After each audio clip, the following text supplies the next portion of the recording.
어떤 신혼부부가 있는데 남편은 경상도 사람, 아내는 전라도 사람이 함께 만나서 결혼을 해요. 신혼 때에는 뭐든지 좋고 뭐든지 다 기쁘지 않겠습니까? 그런데 어느 날 밤에 출출할 때에 아내가 이제 출출하던 차에 감자를 쪄왔어요. 감자를 쪄와서 을의 남편이 이제 감자 좀 먹어봐야겠다 해서 찍어서 먹었는데 웬걸? 이거는 설탕인 거예요. 설탕. 지금 이 경상도에서 태어나고 경상도에서 음식을 먹었던 분은 평생 소금 찍어서 설탕을 찍어서 먹어본 적이 없는 남편으로선 이거 완전 황당할 일입니다. 도대체 뭐 하는 거냐고 이 아내에게 얘기하면서 빨리 소금 갖고 온나 라고 하면서요, 소금을 가져오라고 재촉하는 거예요. 그런데 전라도에서 평생 살았던 아내 입장에서는 우리 집안은 원래 설탕 찍어 먹는다. 설탕을 찍어 먹어야지 감자가 제맛이지. 뭔 소리냐고 이렇게 서로 함께 다툼이 시작이 돼요. 그런데 둘의 다툼이 결국에는 집안 다툼이 됩니다. 니네 집안은 어떻게 하면서 결국 이 먹는 문제로 인해서 서로 다투게 되어서 결국 심각한 싸움, 그런 끝에 결국 법원까지 갑니다. 도무지 못 살겠다. 이런 남편하고 이런 여자랑 못 살겠다. 서로 함께 마음 맞춰서 이혼하기 위해서 법정에 섭니다. 판사가 이야기를 듣고 나서 판결을 내리는데 남편은 소금을 찍어 먹어야 되고 아내는 설탕을 찍어 먹어야 된다고. 저희 집안은 참고로 초장을 찍어 먹습니다. 초장을 찍어 드셔보세요. 이렇게 이야기를 했다고 합니다. 여러분, 우스갯소리고 이런 얘기가 뭐 그냥 웃자고 한 얘기지만 놀랍게도 가정 안에, 교회 안에 이런 비본질적인 먹는 문제 가지고 의견이 달라지고 의가 상하고 서로 분열된 교회가 너무 많아요. 가정이. 여러분, 이런 문제로 인해서 출발하여서 불안한 부부가 왜 없겠습니까? 아마 우리 안에도 이런 문제가 우스갯소리이긴 하지만 너무나 많다는데 문제가 있어요. 저는 오늘 하나님께서 우리들에게 공동체 안에서 하나님과 더불어서 우리 서로 진심으로 다가가기 위한 두 번째 시간으로 하나님은 서로 뭘 하라고 말씀하시냐면 화평하게 하는 일과 덕을 세우는 일에 힘쓰라라고 말씀하십니다. 여러분, 교회 안에 우리는요 다양한 사람들이 모여 있어요. 출신도 다양하고 여러 배경의 사람들이 모여 있습니다. 이 자리에는 모르긴 몰라도 술, 담배에 자유로우신 분들도 있을 거예요. 그 중에는 아마 중직자들도 있을지도 모르겠습니다. 목사 앞에서, 성도 앞에서만 그냥 가릴 뿐이지 나는 얼마든지 술, 담배에 자유하다라고 하여서 술, 담배에 관대하신 분들도 없지 않아 있을 거예요. 그런 문제를 가지고 저는 이 시간에 술이 지옥에 간다, 술, 담배 하면 천국에 못 간다, 그걸 얘기하는 게 아니에요. 얼마든지 여러분들의 자유로 뭐든지 할 수 있는 자유를 하나님은 주십니다. 그게 우리 그리스도인들의 특권 아니에요? 이 세상에 있는 모든 터부를요, 우리 그리스도인들은요, 자유함을 주셨어요. 그리스도께서 우리를 자유케 하시려고 우리에게 자유를 주셨다라고 말씀하지 않습니까? 그렇기 때문에 먹는 문제, 마시는 문제, 이것 가지고 여러분 서로 이상한 얘기 하지 마세요. 막 수근수근거리면서. 예를 들어서 남전도회 분들과 제가 만약에 식사 문제 할 때 가끔씩 술 문제 얘기들이 합니다. 목사님은 술 안 하시죠? 술 문제를 막 뭐 이렇게 직장 생활 할 때 이런 게 사실 초미의 관심이잖아요. 특히 남자분들은 우리가 직장 생활할 때 빠지지 않고 서로 함께 어울리기 위해서 술이란 이 매개체가 사실 도구가 되어서 만나는 거가 보편적이기 때문에 아무래도 한국 사회에서 이 문제를 참 피하기가 어려운 문제일 수도 있어요. 그런데 어떤 분들은 믿음으로 진짜 결단하여서 순교자적인 마음으로 술을 거부하여서 결국 직장에서도 군대에서도 여러 가지 어려움을 당하신 분들도 있지 않습니까? 예전에 뭐 저희 교회 장로님이셨던 이종수 목사님도 장로님이셨을 때 직장 생활할 때 그런 게 되게 힘들으셨다고 그러더라고요. 거부하니까 막 직장에서 직장 상사들에 의해서 막 불이익이 막 오고 이런 문제가 우리들의 문제 아닙니까? 그런데 여러분, 우리가 술, 담배에 관대한 어떤 교단의 목사님들도 있어요. 가끔씩 저는 여기 만수동 우리 길 건너가면 피정의 집이라고 우리 그 천주교 아무래도 조용한 넓습니다. 거기 가면 괜히 성스러워져요. 괜히 성스러워집니다. 근데 그런데 가면요, 신부님이 나와서 담배 피고 있습니다. 담배 피고 있고, 가끔씩은 신도들하고 따뜻할 때는요, 거기 그 잔디밭에 앉아갖고 맥주 먹고 마시면서 신도들하고 담화를 나누는 적도 있어요. 카톨릭 대학교 가면 신부 사제복을 입고 막 술, 담배를 자연스럽게 해요. 사제분들이. 왜? 술, 담배가 구원과는 전혀 상관없다는 그들의 신념하에 성도들과도 자연스럽게 하는 문화이기 때문에 그렇습니다. 그러나 아무래도 우리 개신교단, 특별히 우리 보수적인 저희 교단을 비롯해서 대부분의 한국 교단은 목사님들이 술, 담배에 관대하신 분들도 있어요. 심지어 어떤 교회는 당회할 때에 장로님들과 목사님이 함께 맥주 한잔 하면서 오늘 함께 주님도 섬기고 이 주님도 함께 우리 섬기자 하면서 아주 당회도 잘 되길 위해서 같이 함께 맥주 마신다는 얘기도 들었습니다. 뭐 제가 직접 본 건 아니지만 그런 교단도 있어요. 왜? 그 음식 자체, 먹는 것 자체가 무슨 문제가 되느냐? 왜 그런 거 가지고 사람을 옹졸하게 막 믿음이 있니 없니 할 필요가 없다는 겁니다. 저도 100번 동의해요. 그러나 문제는 뭘까요? 술, 담배 자체는 문제가 되지 않지만 그걸 보는 혹여나 다른 사람들이 그것 때문에 어떻게 목사님이 저럴 수가?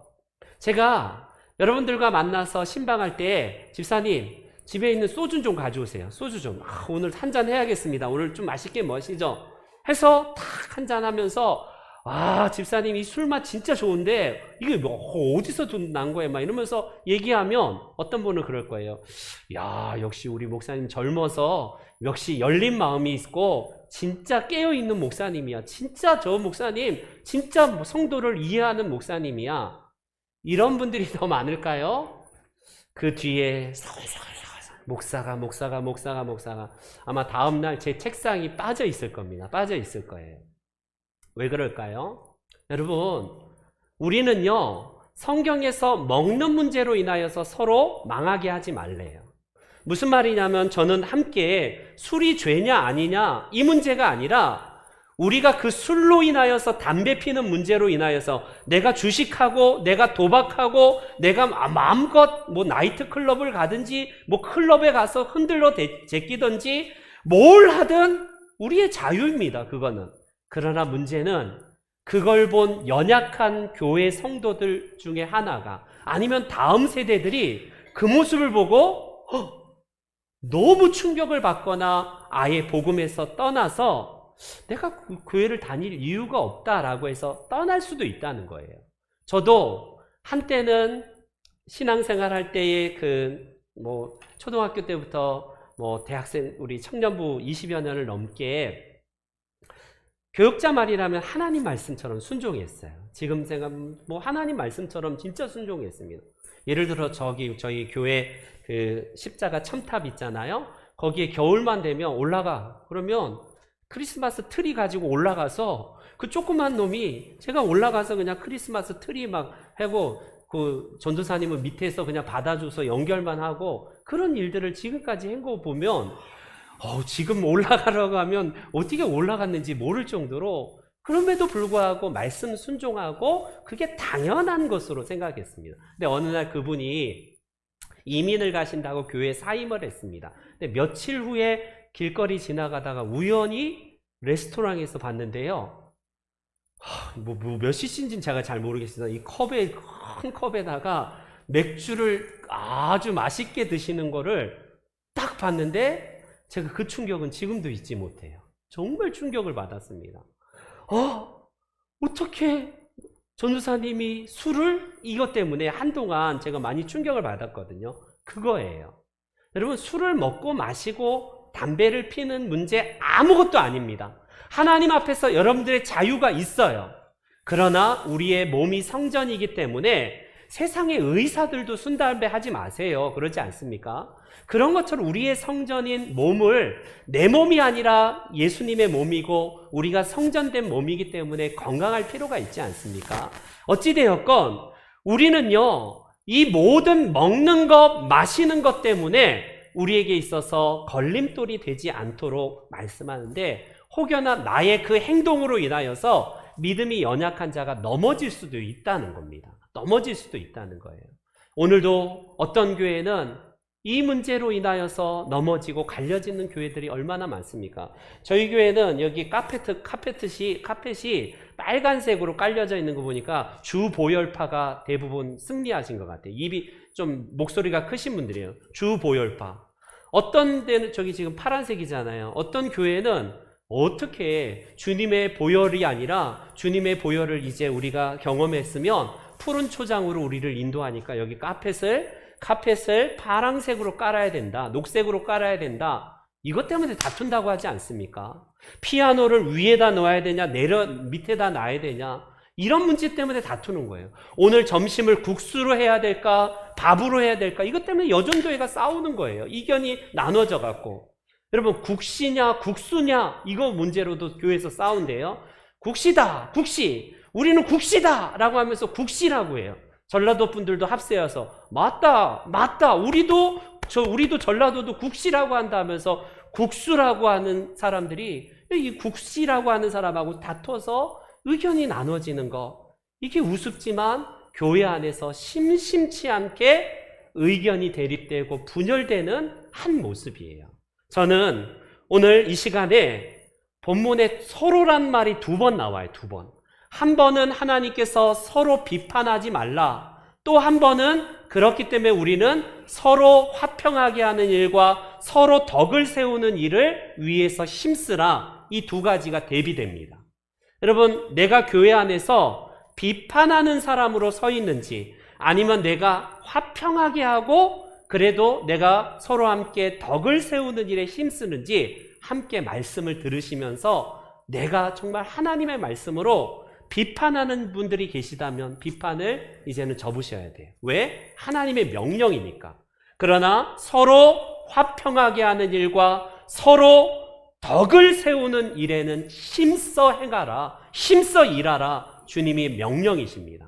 이 시간, 그러면 어떻게 하면 우리가 서로 덕을 세우고 하나가 되는 일에 힘써 우리가 행할 것인가, 지킬 것인가, 함께 말씀을 나눌게요. 먼저 13절 말씀을 함께 읽어볼까요? 13절 다 같이 함께 읽습니다. 시작.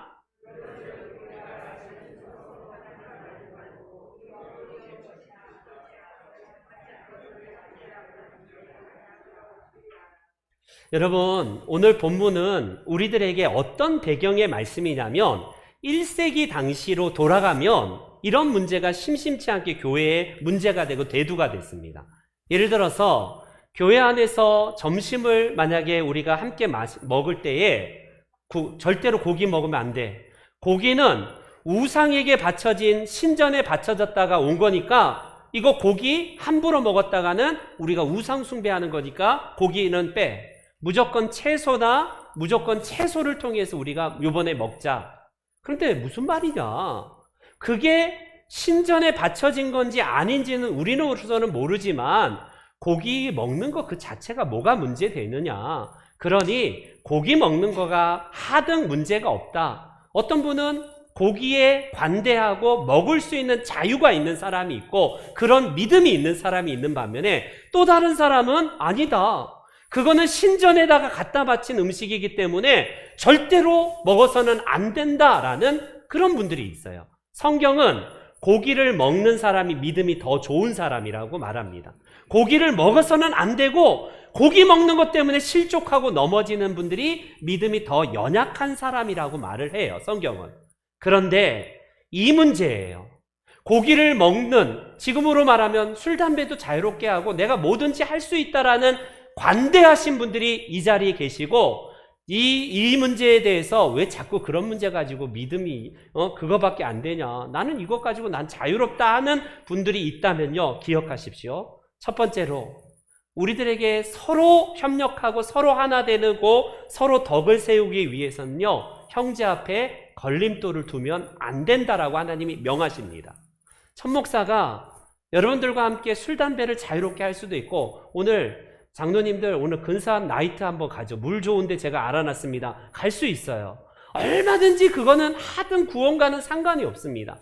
그러나 그게 만약 누군가 또 다른 성도에게 걸림돌이 된다면, 그것 때문에 실족하게 되고 그것 때문에 믿음이 그것 때문에 약화가 된다면 그거는 심각한 문제라는 거예요.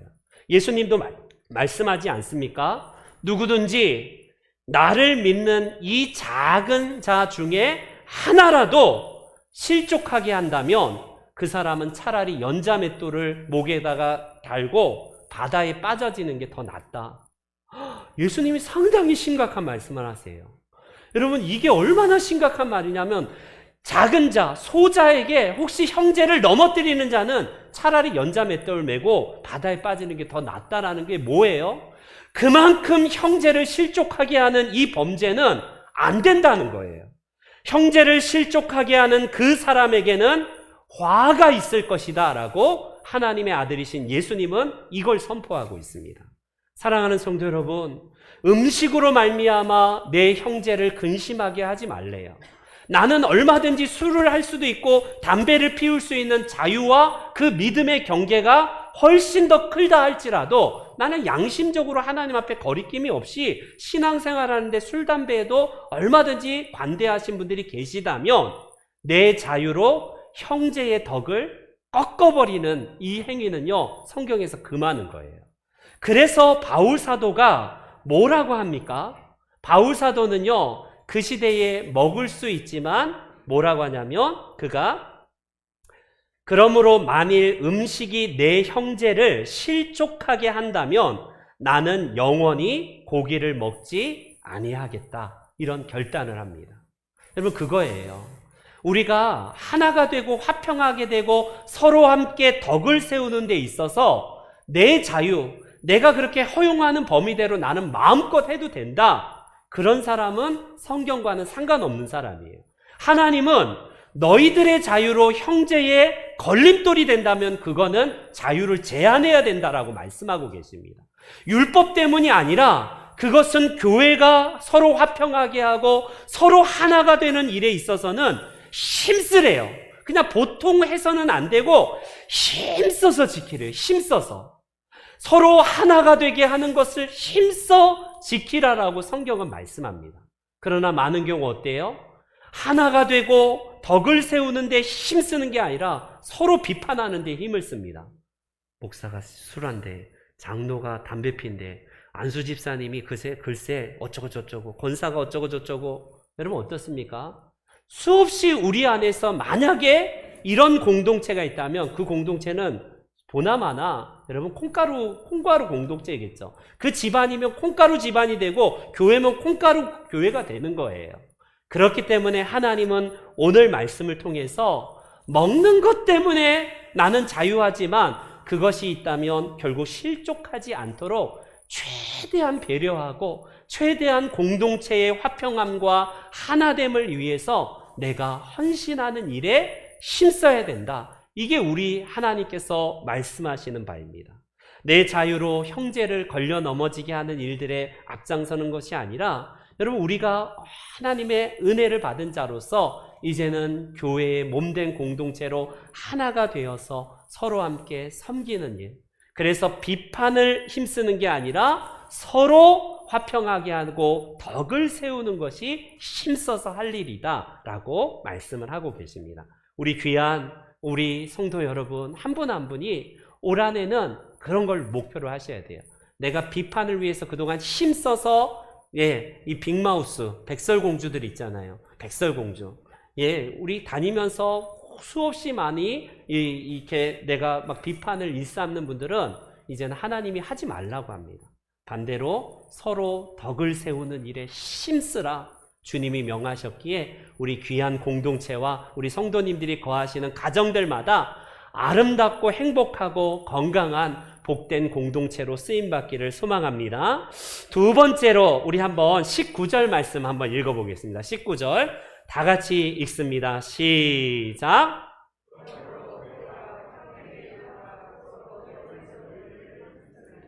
그렇다면 우리는 비판하지 않고 오늘 본문의 두 번째로 화평하는 일과 서로 덕을 세우는 일에 힘쓰는 것입니다.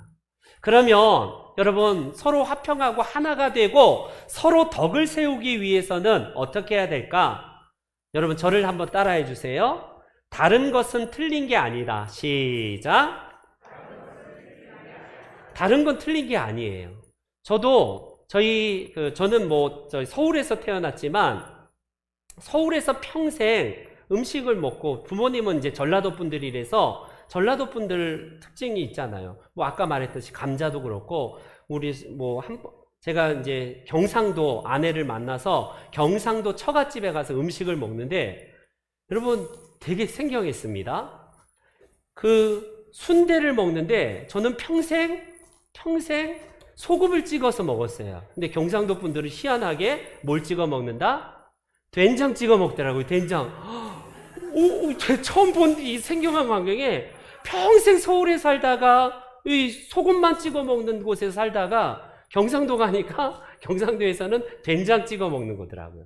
그러니까 된장 찍어 먹어보니까 맛있어요. 희한하게. 소금 찍어 먹는 것도 맛있지만 된장 찍어 먹는 것도 별미더라고요. 여러분 이게 뭐예요? 다른 건 틀린 게 아니라 다양성을 인정하는 겁니다. 이거예요. 오늘 본문에서 우리가 남을 이해하고 남을 배려하면 하나가 되는 건 이거 아무것도 아닙니다. 교회 안의 문제, 가정 안의 문제, 뭐가 문제예요? 다 내가 맞고 네가 틀리다는 거예요. 그것도 어떻습니까? 우리에게 있어서 하나 되고 화평하게 하고 덕을 세운다면요, 내가 그동안 해왔던 방식을 남의 덕을 위해서 하나가 되기 위해서 얼마든지 양보할 수 있어요. 비본질적인 거는요. 그렇기 때문에 우리에게 있어서 중요한 건 뭐냐면요, 우리에게 남을 용납하고 이해하려는 여러분 모습이 있어야 됩니다. 그동안 내가 해왔던 신앙의 패턴대로 만약에 상대방이 안 해오고 있다면 저분은 저렇게도 하나님을 섬기는구나, 내가 섬기는 것 이것도 하나님께서 보실 때 기뻐하신다면 저 형제도 하나님이 받으실 만한 그릇이기에 하나님이 받으시겠구나. 혹여나 그렇지 못한 부분들이, 연약한 부분들이 있다면 기다려주고 인내하면서 함께 공동체 안에서 우리가 지어져가는 공동체가 되는 것, 이게 하나님이 원하시는 겁니다. 여러분 왜 가정에 이렇게 불화할까요?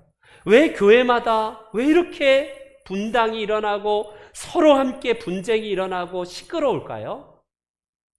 어떤 마을에 어렸을 때부터 같이 자란 이 두 친구의 가정이 이제 결혼을 해서 가정을 이루는데, 한 친구는요 9명이나 되는 식소를 거느린 가장이 됩니다.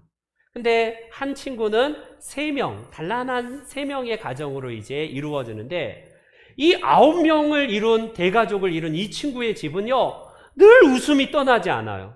늘 웃음이 떠나지 아니하고 화목하고 늘 하나가 되고 늘 기쁜 소식이 떠나지 않습니다.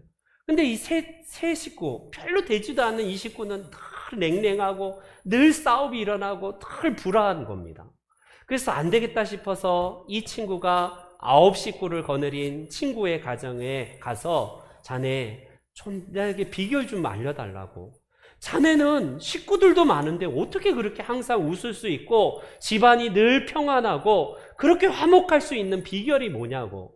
그러니까 이 9명을 거느린 이 가장 친구가 친구에게 이렇게 말합니다. 그거는 간단해. 우리 집안은 다 죄인들이고 다 못난 사람들만 있기 때문이고, 자네 집은 다 똑똑하고 잘났고 다 의로운 사람들만 있어서 그렇다네. 아니 도대체 무슨 말이야? 무슨 말이야? 예를 들어서 우리 집은 뭔가 하나, 예를 들어서 컵을 엿다 놓아서 지나가는 사람이 넘어져서 깨진다면, 아이고 제가 실수했으면 내가 잘못했습니다. 서로 내가 먼저 잘못했다고 합니다. 그리고 또 한 사람이 나와서 제가 그 자리에 둔 내가 잘못이에요. 아니에요. 내가 깨지기 쉬운 이 컵을 사온 내가 잘못이에요. 서로 식구들마다 내가 잘못했어요. 내가 죄인이에요. 내가 그것을 한 것이 바로 나 때문이에요. 라고 하면서 그 원인을 자기에게 돌리니 다 못난 사람들이고 다 죄인들 뿐만이 있기 때문에 우리 집은 늘 화평하다네. 그러나 자네 집은 어떤가? 만약에 컵이 깨지는 순간 누가 여기다가 컵을 갖다 놨어? 왜 이렇게 깨지기 쉬운 컵을 여기다가 갖다 놨어? 서로 함께 정죄하고 비난하고 서로 탓하고 네 탓이다 내 탓이다 하면서요 그렇게 싸우는 것이 바로 다 잘났고 의롭고 너무 똑똑하기 때문에 그렇다네 이렇게 이야기합니다. 듣고 보니까 맞거든요. 여러분 이 이야기는 비단 그 가정에게만 해당되는 게 아니라 오늘 저희 교회와 한국 교회에도 고스란히 적용됩니다. 교회가 시끄럽고 교회가 분열된 이유가 뭘까요? 너무나 똑똑한 의인들만 있어서 그래요. 하나님 말씀으로 어렸을 때부터 교육받은 사람일수록 남을 정죄하고 내 탓이 아니라 네 탓이야. 너 때문이야. 목사가 저러니 장로가 저러니 라고 하면서 다 남 탓이에요. 남 탓입니다. 그러니 교회가 시끄러운 거예요. 여러분 이 교훈을 배십시오. 내가 어려움이 있고 문제가 있을 때마다 내 탓이구나. 내 잘못이구나. 목사님을 위해서 내가 기도 못한 내가 잘못이구나. 목사님께 함께 협력하지 못하고 덜 내가 겉도는 내가 잘못이구나. 여러분 이러면 교회는 너무 아름다워져요. 반대로 나는 늘 옳고 나는 잘났고 나는 언제나 교회를 위한답시고 잘한다라고 하는 분들이 늘 불화하게 만들고 늘 교회를 어렵게 하는 겁니다. 여러분 간단해요. 오늘 주님은 우리들에게 화평하게 하는 일과 서로 덕을 세우는 일에 힘쓰랍니다. 서로예요, 서로. 목사님이 안 하니, 목사가 이러니, 저러니.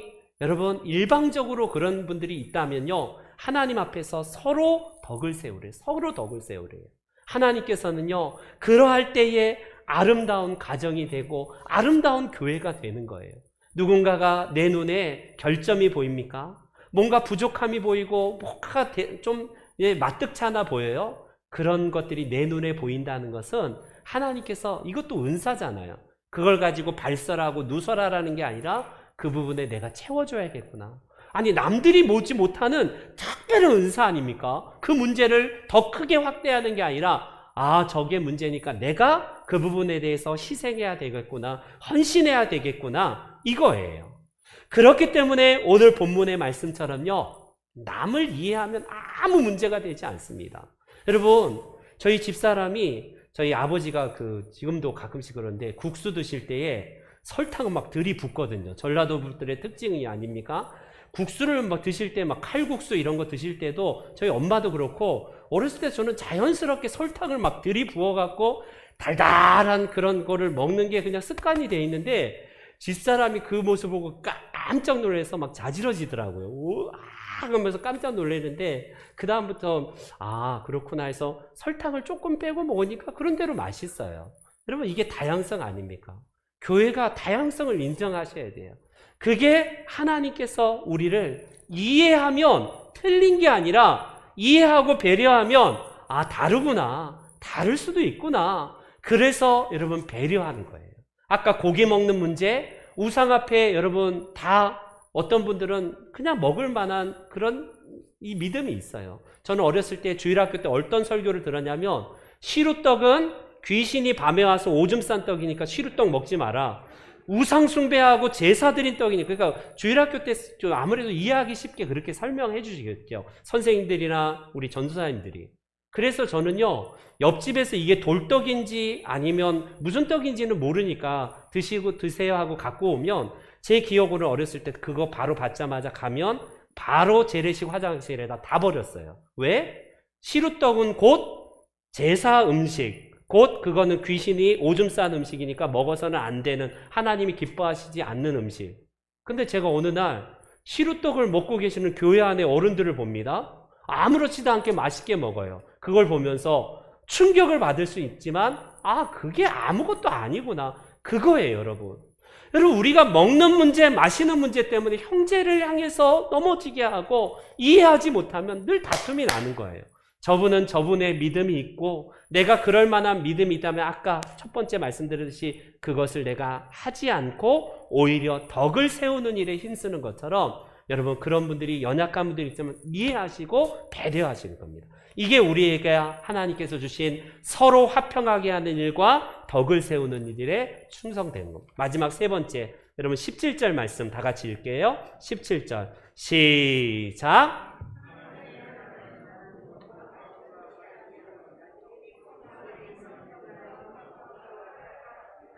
여기서 먹는 거 마시는 거를 부정하는 말이 아니라는 거 꼭 기억하세요. 아까 먹는 거 마시는 것 때문에 다투는 거 그거 말하는 겁니다. 정죄하고 비판하는 거 그것 말이지 우리는 불교처럼요 먹는 것도 하나님의 영광 위해서 하면요 경건한 거예요. 마시는 거 여러분 정죄하면 안 됩니다. 노는 거 정죄하면 안 돼요. 그런 사람은 유교예요. 우리는요 그리스도인들은 먹고 마시는 것을 하나님의 영광 위해서 할 때는 가치 있는 겁니다. 여기서 말씀하시는 먹는 것과 마시는 것을 정죄하는 차원이 아니라 아까 그것 때문에 교회에서 다툼이 일어나고 비판하고 서로 함께 싸우는 것 그것이 아니다라는 말입니다. 그런데 하나님 말씀은 본질적으로 어떤 거냐면 바로 하나님 나라는 의의 나라, 화평의 나라, 기쁨의 나라라는 거예요. 여러분 이걸 더욱더 본질적으로 힘쓰라는 겁니다. 교회 안에는 여가 있고 야가 있고 여러분 진보가 있고 보수가 있어요. 내가 가진 정치 색깔로 남을 향해서 폄훼하고 아니다 이건 성경이 아니다. 누가 성경이 보수가 성경이고 진보가 성경이고 누가 말해요. 여러분 그건 개인적인 성향에 따라 다양성이 있기 때문에 존중해 주셔야 돼요. 그것 때문에 서로 의가 상할 만큼 싸울 이유가 없어요. 다 비본질입니다. 그러나 본질은 뭐냐? 바로 의와 평강과 기쁨을 위해서 내가 의의 도구가 되고 있는지 여러분 돌이켜 보십시오. 이웃들에게 어떻게 하면 형제들에게 전도의 식구들에게 내가 어떻게 하면 저분을 위해서 의롭게 살 수 있도록 독려할 수 있을까? 어떻게 하면 내가 속한 이 공동체 안에서 평화를 유지할 수 있을까? 어떻게 하면 우리의 이 공동체, 우리의 사랑방이 훨씬 더 기쁘게 살 수 있을까? 이걸 고민하면서 본질에 집중하는 거예요. 그런 것에 집중하고 힘써야 되는데 반대로 먹고 마시는 것 때문에 싸우고 먹고 마시는 것 때문에 비판하고 그러지 말라는 겁니다. 여러분 그렇기 때문에 여러분들에게 있어서 제일 중요한 건 뭐냐면 서로 덕을 세우기 위해서 의에 힘쓰십시오. 화평하기에 힘쓰시고 그리고 무엇보다도 기쁨의 공동체가 되기 위해서 힘쓰십시오. 해피타트 운동으로 알려진 해피타트 운동, 사랑의 집짓기 운동으로 알려진 지미 카터 전 대통령이 재임 기간에 가장 유명하지도 않고 인기가 없었던 대통령이에요. 그런 그가 대통령을 은퇴하고 나서 여러분 얼마나 왕성하게 활동하고 주일학교 교사로 그분이 해비타트 운동으로 세계적으로 알려졌습니다. 그 해비타트 운동의 원래 창시자가 누구냐면 밀러드 풀러라는 이런 재력가예요. 28세에 백만장자가 되어서 이미 부를 다 이루었습니다. 결혼한 어느 날 그 어마어마한 부에도 불구하고 아내가 갑자기 찾아와서 이혼 통보합니다. 깜짝 놀라요. 내가 돈이 부족해, 뭐가 부족해? 지금 왜 그러지? 라고 아내에게 물어봤더니 당신처럼 돈만을 위해서 살아가는 사람과는 환멸을 느껴서 살 수 없을 것 같다 라고 한 이 말에 충격을 받습니다. 아, 돈이면 다 내가 아내에게 갖다 주면 이거 기뻐할 줄 알았는데 돈을 쫓는 그런 돈만을 위해서 추구하는 그런 인생 싫다는 말에 그가 깊이 고민하면서 신앙적인 고민에 빠져요. 그리고 나서 그가 참가한 코이노니아 농장이라고 클로렌스 조던 목사님이 운영하는 그 인종을 초월하여서 서로 함께 섬기고 낮은 자나 높은 자나 서로 믿음으로 서로 격려하는 공동체에 참여하여서 은혜를 받습니다. 아, 이거구나.